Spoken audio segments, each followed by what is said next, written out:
We are moving on to another question जो हमारे पास नज़र आ रहा है। क्वेश्चन नंबर सेकंड है। एक्सरसाइज 4.2 ही हमने कंटिन्यू की हुई है। तो हम अपने क्वेश्चंस को यहाँ से स्टार्ट करते हैं और यहाँ पे इन क्वेश्चंस में अब हमें फैक्टराइज ही करना है। फैक्टराइज का मतलब हम अच्छे से समझ चुके हैं कि ऐसे करके कोई भी नंबर ऐसे करके लिखा हुआ, लेट्स सपोज 5 एक्स ही लिख लें, तो आपने इसमें से कुछ कॉमन लेना होता है और इस तरह से फैक्टर्स आ जाना चाहिए। ये फैक्टराइज हो चुके हैं, ये ब्रैकेट्स में आ चुके हैं। मतलब यहाँ पे अगर ऐसे करके 1 लिखा हो तो प्रॉब्लम है, ऐसे करके यहाँ पे 1 लिखा रह जाएगा तो ये 1 सेपरेट बन रहा है, इसकी फैक्टराइजेशन नहीं हुई है। तो फैक्टराइजेशन में क्या मसला है, ये 1 सेपरेट है। ये देखें, ये 4 फैक्टर्स बने हुए हैं लेकिन ये 1 सेपरेट है। इस 1 को भी ब्रैकेट के अंदर होना चाहिए था, फिर हम प्रॉपर लिखेंगे कि इसकी फैक्टराइजेशन मतलब ब्रैकेट की फॉर्म बन चुकी है। तो ऐसा करने के लिए हमें इन ब्रैकेट्स को सॉल्व करना पड़ेगा, फिर इस 1 को साथ में ऐड सब्ट्रैक्ट करके जो भी हो रहा होगा हम सॉल्यूशन की तरफ जाएँगे। मैं क्वेश्चन स्टार्ट करता हूँ। इस क्वेश्चन में सबसे पहले आपको इस अरेंजमेंट करनी होती है और अरेंजमेंट इस सेंस में करनी होती है कि जब आप इन नंबर्स को ऐड कर रहे हैं, इन नंबर्स को ऐड मतलब इन नंबर्स को देखें, तो ये जैसे ये 3 बन रहा है, 1 और 3 ऐड करने से, इसको ऐड करने से देखें ये बन रहा है 7। तो इसका मतलब ये अरेंजमेंट ठीक नहीं है। अरेंजमेंट कुछ ऐसी होनी चाहिए कि जब हम ऐड करें मतलब अपने वैसे ही चेक करें तो सेम बन रहा हो। जैसे अब मैं यहाँ पे अरेंज करता हूँ आपके सामने, x+1 को मैं अरेंज कर लेता हूँ x+4 के साथ, और यहाँ पे मैं अरेंज कर लेता हूँ x+2 को x+3 के साथ। ये मैंने अरेंजिंग जो है इस तरह से की। अब ये अरेंजिंग में आपको क्या फ़ायदा हुआ, इस 1 और 4 को ऐड करने से 5 मिलेगा, इस 2 3 को ऐड करने से 5 मिलेगा। अब आपने ये 2 पहली वाली ब्रैकेट्स अलग से सॉल्व कर लेनी है, ये ब्रैकेट्स अलग से सॉल्व करनी है। ब्रैकेट सॉल्व करने का तरीका आपको याद होना चाहिए, मल्टीप्लिकेशन है। x को x के साथ मल्टीप्लाई करें, आपके पास जो है मिल जाएगा एक्स स्क्वेयर। इसी तरह आप इस x को फिर आप इस 4 के साथ मल्टीप्लाई करें, आपको मिल जाएगा यहाँ पे 4x। इसी तरह इस 1 को अब आपने मल्टीप्लाई करना है इस x के साथ, तो आपको मिलेगा सिंपल x। और इसी तरह इस 1 को आपने मल्टीप्लाई करना है 4 के साथ, तो आपको मिल जाएगा 4। तो ये मैंने ब्रैकेट पहले वाली सॉल्व की और इस तरह की फॉर्म बना ली। अब आगे बात सिंपल है, दोबारा से मल्टीप्लाई है, x into x, x square, यहाँ पे 3x, यहाँ पे 2x और यहाँ पे हमारे पास 6 आ जाएगा, जैसे कि आपने अभी पहले थोड़ी देर पहले मैंने आपको बताया। अब आप इसको सॉल्व करते हैं, एक्स स्क्वेयर, ये दोनों एक जैसी टर्म्स है, लाइक टर्म्स है, ऐड होके आपको मिलेगा 5x प्लस 4। इसी तरह आगे फर्दर चलें, आपको मिलेगा x square plus 5x plus 6 और यहाँ पे प्लस 1। अब इन क्वेश्चन में अगर आप फोकस करेंगे तो अगर हम इनको दोबारा से मल्टीप्लाई करने बैठेंगे बच्चों, तो फिर x4 बन जाएगा और वो बहुत ज़्यादा टर्म्स बन जाएगी, उसकी फैक्टराइजेशन हमारे लिए करना मुश्किल हो जाएगी। तो हमने फिर करना क्या होता है, हमने इन क्वेश्चन में लेट करना होता है, कुछ ना कुछ लेट करके सॉल्यूशन करना होता है। और लेट क्या चीज़ करते हैं, जैसे अब यहाँ पे आप फोकस कीजिएगा, ये चीज़ और ये चीज़ दोनों में सेम है, तो हम इसको किसी नए वेरिएबल के इक्वल जो है लेट कर लेते हैं। हम लेट कर लेते हैं, लेट्स सपोज इसको लेट y के equal, y is equal to x square plus 5x। तो अब हमने क्वेश्चन में वैल्यूज पुट कर देनी है, इस पूरे की जगह आ जाएगा y, यहाँ पे आपके पास प्लस 4 एज इट इज, यहाँ पे आपके पास y plus 6 as it is plus 1। फिर आपने इनको उसी तरह ब्रैकेट्स को ओपन करना है। ब्रैकेट्स को ओपन करने का तरीका वही है, मल्टीप्लिकेशन करें y into y, y square, फिर आपने 6y कर लिया, फिर आपके पास 4y आ गया और उसके बाद लास्ट टर्म को लास्ट के साथ 24 प्लस 1। तो यहाँ तक जो है हम अपने क्वेश्चन में पहुँच गए हैं। फर्दर यहाँ पे मूव करते हैं, वाई स्क्वेयर तो एज इट इज रहेगा, ये दोनों टर्म्स एक जैसी हैं, दोनों के साथ y है, ऐड हो रही हैं, तो आप ऐड करके इसको जो है लिख लेंगे 10y और यहाँ पे आपके पास आ जाएगा बच्चों 25। अब आप देखेंगे तो ये क्वाड्रेटिक इक्वेशन की तरह की एक इक्वेशन है, जिसको हमने पहले ही भी अपनी प्रीवियस एक्सरसाइज 4.1 में फैक्टराइज किया हुआ है, जिसको हम मिड टर्म ब्रेक कहते थे। मिड टर्म ब्रेक कैसे होती थी आपको मैंने सिखाई हुई है कि इस सेंटर वाली टर्म को ब्रेक किया जाता है इस तरह से कि मल्टीप्लाई करने से फर्स्ट और लास्ट का प्रोडक्ट बने। जैसे अब यहाँ पे 1 है, यहाँ पे 25 है, इसको मल्टीप्लाई करने से 25 ही आता है और 10 को आपने ब्रेक करना है किसकी फॉर्म में, प्लस की फॉर्म में। जैसे अब 10 को आप वैसे तो बहुत सी तरह से लिख सकते हैं, 4 प्लस 6 लिख सकते हैं, 5 प्लस 5 लिख सकते हैं, 7 प्लस 3 लिख सकते हैं, लेकिन आपने ये देखना होता है कि वो फैक्टर चाहिए जो मल्टीप्लाई करने से 25 दे। इसको मल्टीप्लाई करेंगे 24 आएगा, ये फैक्टर नहीं है, इसका मतलब ये फैक्टर है। तो बात जो है, अगर आपने मिड टर्म की अच्छे से समझी हुई है मेरी प्रीवियस एक्सरसाइज को, तो आपको जल्दी बात समझ आ जाएगी और ज़्यादा मुश्किल जो है वो नहीं आएगी। तो ये मेरे पास आ गया 25, ब्रेक करके 10 को 5 इंटू 5 लिख लिया। कॉमन लेंगे फर्स्ट 2 में, आपके पास आएगा 5, 5 फिर से कॉमन लेंगे, आपके पास आएगा y प्लस 5। तो यहाँ पे आपके पास बनेगा y plus 5 into y plus 5। तो दोनों आपके पास फैक्टर सेम ही बन रहे हैं। यहाँ पे फॉर्मूला भी क्लोज हो सकता था, लेकिन आपने अभी जो है मिड टर्म का ही काम सीखा हुआ है, तो मेक श्योर कि आप उसको जो है ज़हन में रखें। अब आपने वापस अपने क्वेश्चन को बचे यहाँ पे फैक्टराइज देके हो गए, यहाँ से 1 वगैरह कुछ भी नहीं है, तो ये प्रॉपर फैक्टराइजेशन हो चुकी है। लेकिन प्रॉब्लम क्या है? प्रॉब्लम ये है कि हमारा क्वेश्चन जिस वेरिएबल में होता है, हमें आंसर भी उसी वेरिएबल में चाहिए होता है। तो हम वापस अपनी इन वैल्यूज़ को यहाँ पे यूज़ कर लेते हैं। क्या वैल्यू थी? y को हमने क्या लेट किया था? X square plus 5x plus 5 और यहाँ पे भी आपके पास आ गया x square plus 5x plus 5। तो ये हमारे पास प्रॉपर फैक्टराइजेशन हो गई है और हमारे पास यहाँ पे जो है कोई भी नंबर एट द एंड जो है वो नहीं सेपरेट नहीं आ रहा। अगर इनकी फर्दर मिड टर्म ब्रेकिंग होती हो तो आपने वो भी करनी है, फर्दर फैक्टराइजेशन अगर नहीं होती है तो नहीं करनी। फिलहाल आपका क्वेश्चन इतना ही है, हम अपने अगले पार्ट की तरफ जाते हैं।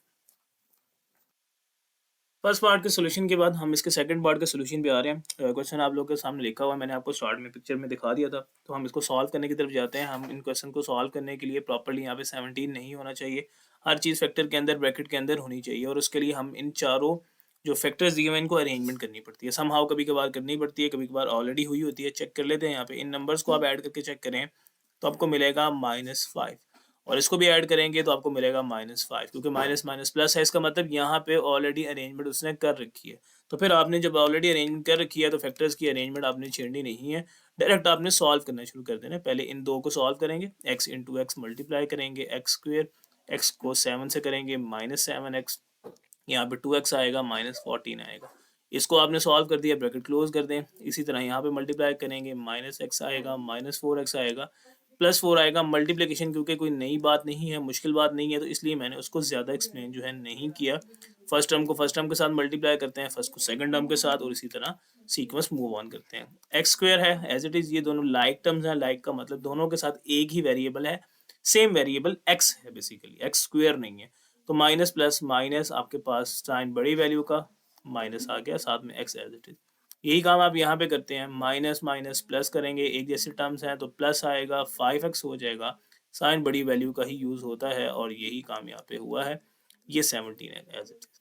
अब आप देखेंगे तो ये काम हम इसलिए करते हैं कि हमारे पास ये टर्म्स जो हैं वो सेम हो जाती हैं। जब हम ये सेम हो जाती हैं तो हम इनको लेट कर लेते हैं किसी नए वेरिएबल के इक्वल, और वेरिएबल वो हमारे पास है जी y के इक्वल हम लेट कर लेते हैं। आप कोई भी वेरिएबल यहाँ पे लिख सकते हैं, वो इसमें मर्जी वाली बात है, कोई नई बात उसके अंदर नहीं है। तो अब आपका फॉर्म क्या बनेगी जब आप वैल्यू पुट करते हैं, y-14 इंटू यहाँ पे आपके पास आएगा y+4 और यहाँ पे आपके पास आएगा 17।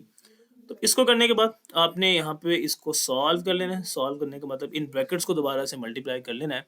y इंटू वाई करेंगे, वाई स्क्वायर आएगा, y इंटू करेंगे 4y आएगा, इसी तरह -14y आएगा और यहाँ पे आपके पास 14 इंटू 4 करेंगे तो 56 आपके पास मिल जाएगा और यहाँ पे आपके पास है 17। फर्दर इसको सॉल्व करें, वाई स्क्वायर है, ये दोनों एक जैसी टर्म्स हैं, -10y आएगा साइन बड़ी वैल्यू का, माइनस प्लस माइनस 56 में से आपने उसको माइनस करना है। तो आई गेस आपको जो मिल जाएगा वो होगा जी 39। तो फर्दर हम अपने क्वेश्चन में आगे मूव करते हैं। आपने मिड टर्म ब्रेकिंग की तरफ जाना है। मिड टर्म ब्रेकिंग का वही मतलब था कि आपने अपने इस नंबर्स में से क्या इसको मतलब 1 इंटू 39 मिड टर्म ब्रेकिंग का कॉन्सेप्ट हम सीख चुके हैं। 1 इंटू 39 10 को ब्रेक करना है, माइनस की फॉर्म में ब्रेक करना है कि आपके पास एडिशन या सब्ट्रैक्शन करने से कुछ इस तरह से आ जाए। मैंने आपको सिखाया हुआ कि अगर बाहर नेगेटिव आ जाए तो इस तरह का साइन आप यूज़ कर लिया करें। अब अगर आप देखें 13 में से मैं 3 माइनस कर दूं तो मुझे मिलता है 10 और 13 से 3 मल्टीप्लाई करता हूँ मुझे मिलता है 39। तो ये बात आप लोगों ने जहन में रख लेनी है। बाहर माइनस कॉमन ले लिया था मैंने। फर्दर वाई स्क्वेयर इसको ओपन कर दें, -13y प्लस 3y -39। कुछ लोगों ने इस स्टेप के बाद डायरेक्ट ये सिखाया होता है और यही किया होता है, तो आपकी अपनी मर्जी है। अगर आपको वो बात समझ आ जाए तो आप डायरेक्टली भी मूव कर सकते हैं, मुझे कोई प्रॉब्लम नहीं है, बल्कि किसी को भी कोई प्रॉब्लम नहीं होगा। मूव करते हैं आगे। वाई स्क्वेयर, यहाँ से y कॉमन, -13, यहाँ से हमारे पास 3 कॉमन, y -13। तो ये एक टर्म सेम है, एक फैक्टर सेम है, उसको आप कॉमन ले लेते हैं, y+3 बचेगा और y -13 आ जाएगा। अब लास्ट बात वही थी कि आपने जिस वेरिएबल के अंदर इसको लेट किया था, उसी वेरिएबल मतलब जिस वेरिएबल में क्वेश्चन दिया गया था उसी के अंदर आपको आंसर चाहिए और लास्ट में यहाँ पे आप उसको लिख लेते हैं, एक्स स्क्वेयर -5x जो हमने लेट किया था और यहाँ पे आपके पास आ गया +3 और यहाँ पे आपके पास क्या आएगा, एक्स स्क्वेयर -5x -13।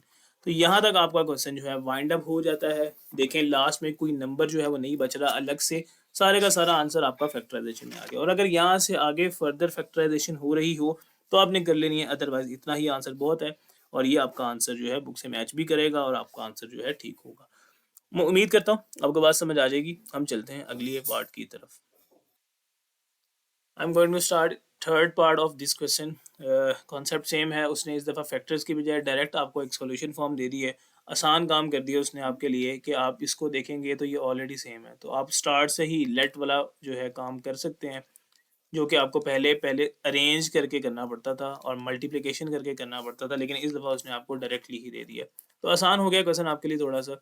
इसमें आपके पास इस पूरे वैल्यू की जगह आपके पास क्या आ जाएगा, y और साथ में आपके पास था 3, और ये आपका क्वेश्चन आगे का बनेगा y और साथ में आपके पास है +5 और यहाँ पे +1 है। फर्दर मल्टीप्लिकेशन करें, y को y के साथ मल्टीप्लाई करते हैं तो y स्क्वायर आता है, y को 5y के साथ 5 से मल्टीप्लाई करते हैं 5y, 3 को y के साथ एंड 3 को 5 के साथ करते हैं तो 15 + 1 आ गया। फर्दर हम आगे चल रहे हैं, एडिशन सब्ट्रैक्शन जो है वो करते हैं। y है आपके पास स्क्वायर में एज इट इज़, ये दोनों ऐड हो रहे हैं, सेम टर्म्स हैं तो ये ऐड होकर आपको मिल जाएगा कुछ इस तरह से।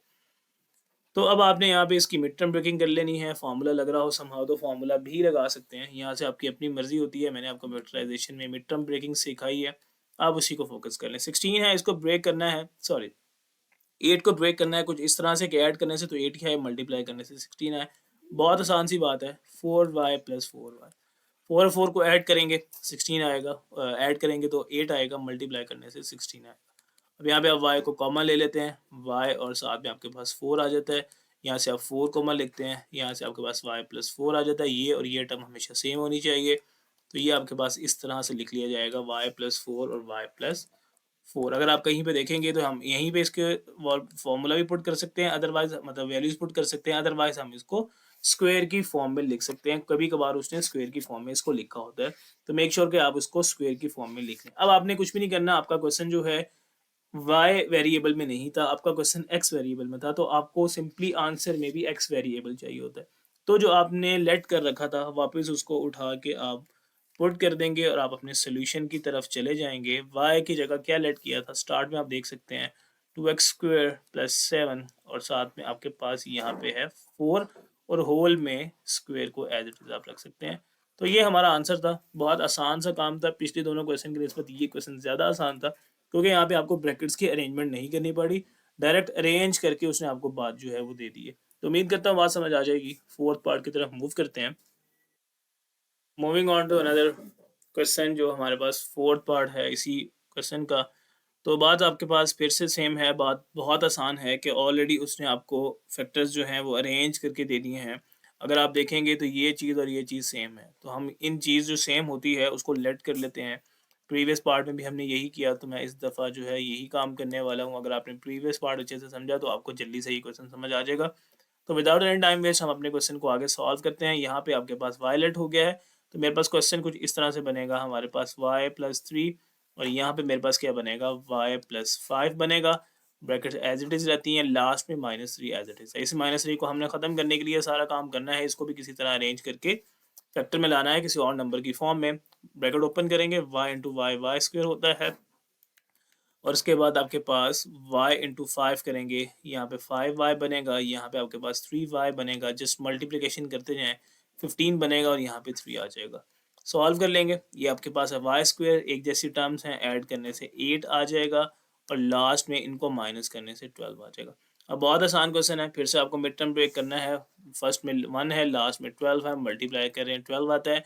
8 को ब्रेक करना है प्लस की फॉर्म में। ये साइन बताया हुआ था कि इसको देख के आपने डिसाइड करना होता है कि आपको एडिशन में ब्रेकिंग करनी है या सब्ट्रैक्शन में। तो इसको सिंपली आप जो है 4 + 4 भी लिख सकते हैं, लेकिन 4 + 4 मल्टीप्लाई करने से 16 आता है। इसका मतलब ये बात गलत हो जाएगी, तो आप इसको क्या लिख रहे हैं, 6 + 2 ऐड करने से 8 ही रहेगा, मल्टीप्लाई करने से 12 बन जाएगा। तो यही काम आप यहाँ पे कर लें, इसको आप लिख लें 6y और साथ में आप यहाँ लिख लें 2y और यहाँ पे आपके पास आ गया 12। 2y + 6y भी लिख सकते हैं, उसके अंदर कोई मुश्किल बात या कोई नई बात नहीं है, गलत कंसीडर नहीं होगा। y कॉमन लें फर्स्ट 2 टर्म्स में से, यहाँ पे 6 बनेगा, नेक्स्ट 2 टर्म्स में से 2 कॉमन आएगा, y + 6 बनेगा। कॉमन का कॉन्सेप्ट हमें आता है कि हमने देखना होता है किस टेबल में जा रहे हैं, उसके अकॉर्डिंग हम कॉमन लेते हैं। ये चीज़ और ये चीज़ हमेशा हमारी सेम होनी चाहिए, ये बात आपने याद रखनी है। और उसके बाद ये चीज़ और इस चीज़ को देख के हम लिख लेते हैं y + 2 एज इट इज़ आ गया और ये वाला y + 6 आ गया। लास्ट क्वेश्चन में, लास्ट स्टेप में सिंपली आपका क्वेश्चन जो है जिस वेरिएबल में होता है उसी वेरिएबल में आपको आंसर चाहिए होता है। तो आपने जो लेट किया हुआ था वो यहाँ पे पुट कर दें। एक्स स्क्वेयर आपके पास था यहाँ पे 5x और यहाँ पे हमारे पास 2 आ गया, और यहाँ पे मेरे पास एक्स स्क्वेयर प्लस 5x और यहाँ पे मेरे पास 6 आ गया। तो यही था हमारा क्वेश्चन। इसके अंदर कोई नई बात नहीं है, कोई मुश्किल बात नहीं है। तो उम्मीद करता हूँ कि आपको बात जो है वो समझ आ चुकी होगी। इसके फिफ्थ पार्ट की तरफ हम मूव करते हैं। मूव करने से पहले सिर्फ एक बात यहाँ पे देख लें, माय मिस्टेक, आप लोगों को यहाँ पे सेम जो था 3x² प्लस 5x था, तो यहाँ पे भी आपने लास्ट में 3x² लिख लेना है। ये मेरे से छोटी सी जो है स्टार्ट से मिस्टेक हुई। उम्मीद करता हूँ कि अब आपको कॉन्सेप्ट क्लियर हो जाएगा। ये वाली पूरी चीज़ सेम थी तो ये पूरी चीज़ ही लेट होगी। इसी तरह ये वाली पूरी चीज़ सेम थी, लेट होगी, y की जगह 3x² आएगा। अब आपका क्वेश्चन जो है बिल्कुल परफेक्ट है और आप बुक से आंसर मैच भी कर सकते हैं। क्वेश्चन नंबर सेकंड का फिफ्थ पार्ट, ये प्रीवियस क्वेश्चन से थोड़ा सा चेंज है क्योंकि यहाँ पे लास्ट में अगर आप देखेंगे तो आपको वेरिएबल नजर आ रहा है। प्रीवियस क्वेश्चन में अगर आप देखते हैं तो आपको लास्ट में कोई कांस्टेंट नजर आ रहा होता है, 1 2 3 10 कुछ भी। यहाँ पे वेरिएबल में लास्ट, मतलब यहाँ लास्ट टर्म में वेरिएबल है, तो यहाँ पे थोड़ी सी हमें मुश्किल आने वाली है, थोड़ी सी चेंजिंग होने वाली है। बट अगर हमें प्रीवियस अच्छे से समझ आए हुए हैं तो यहाँ पे भी हम इसको कोप कर लेंगे, मसला नहीं आएगा। अब यहाँ पे फैक्टर्स हैं, मैंने आपको क्या बताया था, सबसे पहले फैक्टर्स को अरेंज करना होता है, एडिशन के अकॉर्डिंग चेक करते हैं। जैसे अब ये 1 और 3 को आप चेक करें, इन दोनों को मतलब चेक करें तो 3 ऐड होके आ रहा है, इनको ऐड करें तो 9 आ रहा है, तो ये अरेंजमेंट तो हमें नहीं चलेगी। तो अब 1 की 3 के साथ अरेंजमेंट देख लें, 4 बनेगा। 2 की 6 के साथ अरेंजमेंट देख लें, ये भी आपके पास सेम बात नहीं बनेगी। 1 की 6 के साथ अरेंजमेंट देखें, 7 बनेगा। 2 की 3 के साथ अरेंजमेंट देखें, 5 बनेगा।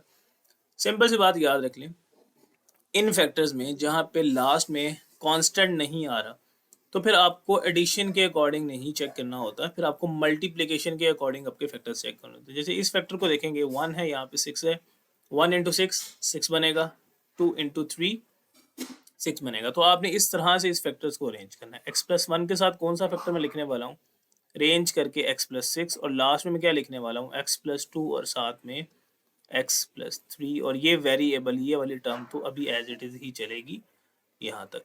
अब आप इनको ओपन करेंगे ब्रैकेट्स को, x square 6x simple x और यहाँ पे 6। ये बात जो है हम बार बार पढ़ चुके हैं, हमें अरेंजमेंट में कोई मुश्किल जो है नहीं आएगी। फर्दर मूव करते हैं, एक्स स्क्वेयर यहाँ पे आपके पास बनता है 7x, यहाँ पे आपके पास बनता है 6, यहाँ पे आप देखेंगे एक्स स्क्वेयर प्लस 5x और यहाँ पे आपके पास बनता है 6 और माइनस 3x। प्रीवियस क्वेश्चन में जब हम ये स्टेप कर लेते थे तो ये चीज़ और ये चीज़ सेम आ रही होती थी, बट यहाँ पे एक्स स्क्वेयर मतलब कोई ना कोई दो टर्म सेम ये वाली आ रही है, लेकिन यहाँ पे अगर आप देखेंगे, पहले इसको अरेंज करके इन दो टर्म्स को देखें, ये दोनों यहाँ पे सेम है। इसका मतलब अरेंज करके मैं इसको लिख सकता हूँ, अरेंजमेंट करके आप लिखेंगे एक्स स्क्वेयर प्लस 6 और 7x को बाद में लिख लिया। यही काम आप यहाँ पे करते हैं, एक्स स्क्वेयर प्लस 6 और यहाँ पे आपने 6x नहीं है, सिंपल 6 है, और यहाँ पे आपके पास 5x माइनस 3x स्क्वेयर। तो थोड़ा सा अरेंजमेंट का, जब वहाँ पे कांस्टेंट के फॉर्म में अरेंजमेंट डिफरेंट थी और यहाँ पे जब आपके लास्ट में वेरिएबल आ गए तो आपकी अरेंजमेंट थोड़ी सी डिफरेंट होगी, बट बात सेम है। आपने अरेंजमेंट किया तो दो टर्म्स कोई ना कोई सेम जरूर बनेगी।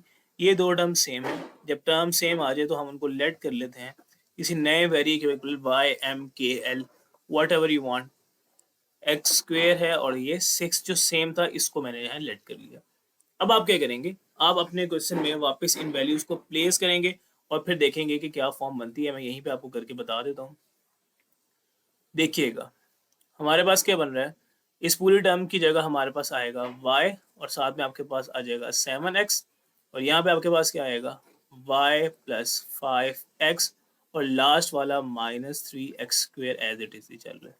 अब फिर से आपने को ब्रैकेट्स ओपन करनी है, इनको मल्टीप्लाई करना है, y into y, y square, फिर आपने इस y को 5x के साथ करना है, ये अरेंजमेंट के साथ लिख ले जाएं 5xy, फिर इस 7x को y के साथ करना है 7xy, और लास्ट में इस 7 को 5 मतलब इस 7x को इस 5 के साथ करना है 35x स्क्वेयर बनेगा, और ये है माइनस 3x स्क्वेयर। तो थोड़ी सी डिफरेंट फॉर्म है, वेरिएबल्स बहुत ज़्यादा नज़र आ रहे हैं, बट जैसे जैसे हम आगे जाएंगे आपको बात समझ आ ही जाएगी। इन दोनों टर्म्स को देखें, सेम टर्म्स हैं, दोनों के साथ एक्स वाई है, अगर कोई बच्चा वाई एक्स भी लिख ले प्रॉब्लम नहीं है, बट आपने अरेंज करके एक्स वाई लिख लेना है, ऐड कर लें, और यहाँ तक हम जो है बात को पहुँच गए। तो यहाँ तक हम जब पहुँच गए हैं और हम आगे ब्रेकिंग करना चाहते हैं, फर्स्ट और लास्ट टर्म को देखेंगे, इसके साथ कुछ नहीं है तो डेफिनेटली यहाँ पे 1 है, यहाँ पे 32 है, मल्टीप्लाई करने से 32 ही आता है, इसको ब्रेक हम कर सकते हैं। वाई स्क्वेयर है और इसको बहुत तरीक़ों से लिखा जा सकता है, लेकिन हम इसको ब्रेक करके लिखेंगे 6xy plus 6xy। 6 plus 6 add करने से नहीं, गलत कर लिया हमने, 6 और 6 को ऐड करने से 12 तो आ जाता है, मल्टीप्लाई करने से 32 नहीं आता। तो ये काम जो है फिर हम क्या करेंगे, मैं इसको चेंज कर लेता हूँ, यहाँ पे 8 कर लेते हैं और यहाँ पे हम जो है 4 कर लेते हैं। ऐसा करने से क्या फ़ायदा होगा, 8 प्लस 4 जो है 12 आता है, 8 4 ज़ा 32 आता है। तो ये बात आपने ध्यान रखनी होती है, मिड टर्म में फैक्टर्स ध्यान से ढूंढने होते हैं। फर्स्ट टू टर्म्स में कॉमन देखेंगे, y कॉमन आएगा, y प्लस 8x आ जाएगा और यहाँ पे लास्ट में 32x स्क्वायर लिखना नहीं भूलना। यहाँ पे इन दोनों टर्म्स में से देखेंगे तो आपके पास जो है कॉमन 4 और साथ में x आएगा, यहाँ पे फिर से y आ जाएगा और यहाँ पे आपके पास 8x आ जाएगा। ये फैक्टर और ये फैक्टर हमेशा सेम होना चाहिए। तो इसके अलावा ये और ये वाला नंबर हम लिख लेते हैं। तो ये एक प्रॉपर फैक्टराइजेशन हो चुकी है। यहाँ से अगर आप देखें सारे नंबर्स फैक्टर्स के अंदर हैं और प्रॉपर्ली अरेंज हुए हुए हैं। अब लास्ट में एक काम जो हमें करना होता है, वो काम आपके पास वही पुराना काम है कि हमें इनकी जिस वेरिएबल में क्वेश्चन गिवन था उसी वेरिएबल में इसका आंसर जो है वो लिखना होता है। तो यही काम मैं यहाँ पे करने वाला हूँ। इस काम के लिए मुझे वापस अपने वैल्यू को पुट करना, जो मतलब लेट किया हुआ था वापस पुट करना है। y हमारे पास लेट हुआ था x square plus 6 plus 4x as it is आ गया और यहाँ पे आपके पास क्या आ गया, एक्स स्क्वेयर और यहाँ पे आपके पास फिर से 6 और यहाँ पे 4x। तो यहाँ तक हमारी बात जो है 8x था बच्चों, यहाँ पे आपने 8x कर लेना, 4x नहीं है, ये 8x है। तो यहाँ पे आपका क्वेश्चन खत्म हो चुका है। इससे आगे इस बात में कुछ नहीं है। इसके अरेंजमेंट के लिए अगर आप करना चाहें तो प्रॉपर अरेंज कर लें, एक्स स्क्वेयर फिर आपके पास एक्स वाली टर्म होनी चाहिए, फिर आपके पास कांस्टेंट टर्म होनी चाहिए। यही काम आप यहाँ पे करेंगे, आपके पास 6x और यहाँ पे 4 होना चाहिए। तो यहाँ तक हमें उम्मीद करता हूँ कि बात आपको समझ आ जाएगी और यहीं तक आपको जो है उसने क्वेश्चन में फर्दर बात सिखाई है। अगर आगे मिड टर्म ब्रेक फर्दर हो रहे हों तो आपने लाजमी करने हैं, बट इन दोनों फैक्टर्स में आगे फर्दर नहीं हो रहे और मोस्टली किसी क्वेश्चन में अभी तक जो हमने पढ़े नहीं हो रहे। तो ये आपका क्वेश्चन था, यहीं पे आपका क्वेश्चन वाइंड अप हो गया है। उम्मीद करता हूँ कि आपको बात जो है समझ आ चुकी होगी। मेक श्योर कीजिएगा कि आप इसको अच्छे से जो है देख लें और इस क्वेश्चन को प्रॉपर्ली समझ लें। So moving on to another question, question number second का पार्ट नंबर 5 आप लोग अपने पास देख सकते हैं। इसमें एक प्रॉब्लम है कि इसमें बुक के अंदर जो आपके पास वैल्यू है वो लास्ट में 13x स्क्वेयर है। 13x स्क्वेयर के साथ अगर आप अपना क्वेश्चन सॉल्व करते हैं तो कुछ इस तरह की फॉर्म बनती है कि उसको फैक्टराइज एंड पे नहीं किया जा सकता अगर उसका आंसर बुक से मैच नहीं करता। तो इसलिए आपने लास्ट में 13x स्क्वेयर की बजाय 5x स्क्वेयर लिख लेना है। बाकी आपके पास क्वेश्चन सेम ही है।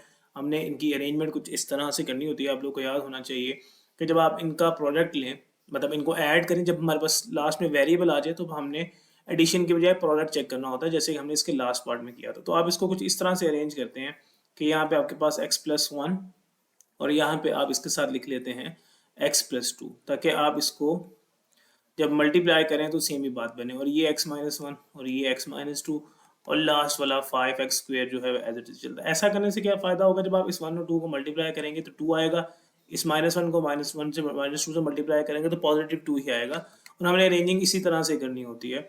तो आगे हम जस्ट ब्रैकेट्स को सॉल्व करते हैं, एक्स स्क्वेयर आ जाएगा, यहाँ पे आपके पास 2x बनेगा, यहाँ पे आपके पास x, यहाँ पे आपके पास सिंपल 2। इन दो को मल्टीप्लाई कर लें, नेक्स्ट टर्म्स को मल्टीप्लाई करें, x आपके पास एज इट इज़ -2x, यहाँ पे आपके पास -x और यहाँ पे आपके पास +2 और ये लास्ट वाला वेरिएबल जो है एज इट इज़ चलता है। एडिशन कर लें, जो सेम आपके पास टर्म्स हैं उनको ऐड सब्ट्रैक्ट कर सकते हैं। कुछ इस तरह की फॉर्म बनेगी, इसको भी ऐड सब्ट्रैक्ट करें, कुछ इस तरह की फॉर्म बनेगी। अब आप इसमें देखेंगे तो कुछ सेम होना चाहिए और बिल्कुल सेम होना चाहिए, मतलब विद सेम साइंस। तो आप इसको अरेंज करके लिख लें ताकि आपको बात समझ आ जाए। एक्स स्क्वेयर यहाँ पे +2 पहले आ जाएगा, 3x आप यहाँ पे इस तरह लिख लेंगे, जो सेम टर्म है आप उसको पहले लिख लें ताकि आपके पास जब आपने लेटिंग करनी है नए वेरिएबल के इक्वल तो वो आसान है। अब आप ये देखेंगे ये चीज़ और ये चीज़ बिल्कुल सेम है, तो हम इसे लेट कर लेते हैं एक नए वेरिएबल के इक्वल और है, वो है y। Let's suppose x square +2 आ गया। देन हम आगे करते क्या हैं, इन क्वेश्चन में इसकी जगह y पुट कर लेते हैं। तो अब यहाँ पे क्या फॉर्म बनेगी, यहाँ पे बनेगा y प्लस 3x और यहाँ पे आपके पास क्या बनेगा y माइनस 3x और लास्ट में 5x स्क्वेयर है वेरिएबल। सॉल्व करते हैं, a प्लस बी की फॉर्म है, a माइनस बी की फॉर्म है, तो आप करते हैं first term square minus second term square, कुछ इस तरह से, और यहाँ पे आपके पास ये तो एज इट इज चल रहा है। तो बेसिकली हमारे पास ये बनेगा y square minus 9x square plus 5x square. आप देखेंगे इन दोनों टर्म्स को आप ऐड सब्ट्रैक्ट कर सकते हैं क्योंकि लाइक टर्म्स हैं, तो इसको करने से बनेगा -4x स्क्वेयर। अगर आप यहाँ पे देखें 13 बनता, जैसे कि आपको बुक में क्वेश्चन दिया गया, तो 13 माइनस आप 9 करते तो प्लस का 4 आता, और जब प्लस का 4 आता तो हम उसको ब्रेक नहीं कर सकते थे, प्लस के 4 में आपको प्रॉब्लम आती है। तो मेक श्योर कि आपने बात को यहाँ पे क्लियरली अच्छे से समझ लेना है। अब आप y की जगह जो है पहले इसको फैक्टराइज कर लें, वापस आप इसको लिख सकते हैं इस तरह से वाई स्क्वेयर, इसको आप लिख सकते हैं 2x होल स्क्वेयर। अभी आपके पास वही ए स्क्वेयर माइनस बी स्क्वेयर की फॉर्म है, ए स्क्वेयर माइनस बी स्क्वेयर की फॉर्म हो तो आप एक दफ़ा उसको प्लस के साथ लिखते हैं, एक दफ़ा माइनस के साथ लिखते हैं, मतलब बेसिकली आप उसको इससे लिख सकते हैं फैक्टर्स बना के। अब आपके पास ये फैक्टराइजेशन होगी, लास्ट स्टेप में आपने जो पुट किया हुआ था उसको यहाँ पे, जो सॉरी लेट किया हुआ था उसको वापस यहाँ पे लिखें, कुछ इस तरह से बनेगा, y की जगह एक्स स्क्वेयर प्लस 2 आ गया, इधर भी y की जगह एक्स स्क्वेयर प्लस 2 आ गया, और यहाँ पे -2x। अरेंज कर ले अपने क्वेश्चन को, यहाँ पे आपका सॉल्यूशन हो चुका है। बट अरेंजिंग में आपने जो है इस तरह से अरेंज कर लेना है कि एक्स वाली टर्म बाद में और कांस्टेंट जो है वो एक्स वाली टर्म पहले और कांस्टेंट जो है वो बाद में। तो ये था हमारा क्वेश्चन। उम्मीद करता हूँ आपको बात समझ आ गई होगी, इसकी थोड़ी सी करेक्शन आप लोगों ने अच्छे से कर लेनी है, देन आपको इंशाल्लाह बात जल्दी समझ आ जाएगी। पुराना मेथड है इसलिए इसके पहले भी पार्ट्स हम कर चुके हैं, 5 पार्ट्स कर चुके हैं, इसलिए मैंने इसकी बहुत ज़्यादा इसको एक्सप्लेन नहीं किया, जो मेन बात थी वो आपको यहाँ पे बता दी।